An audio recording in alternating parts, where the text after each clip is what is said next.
Title neto ay ang galing ng mga Pilipino.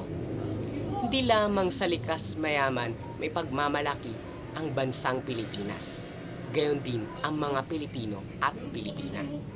Katulad nila Lea Salonga na pang-international talaga ang boses. Si Jessica Sanchez na kahit hindi nakakuha ang titulo bilang American Idol, pinakita niya naman sa buong Pilipinas na ang boses ng mga Pilipina ay bukod tangi.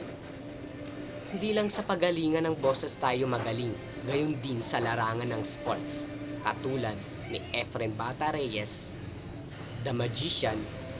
Basta sa pagsukat ng bola at pag-shoot ay bukod tangi ang galing niya, binansagan pa nga siyang The Magician. At syempre, papahuli ba si Manny Pacquiao Pacman na kahit saan mong lupalok ng kontinente ilagay ay kilalang kilala dahil sa bangis ng mga kamao. Binansagan siyang The Mexecutioner dahil lahat ng Meksikano ay pinatumba niya at nakakabilib dahil 8 titulo ang hawak niya sa iba't ibang division. At sa larangan ng boxing, siya pa lang ang nakakagawa nun.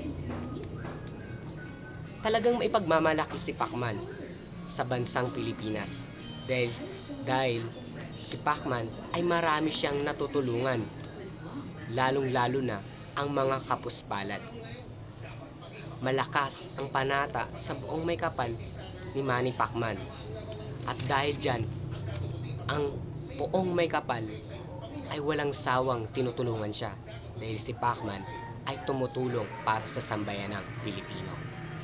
Nakakalungkot nga isipin na natalo siya kay Bradley. Pero sa mata talaga ng tao, talagang siya dapat ang panalo.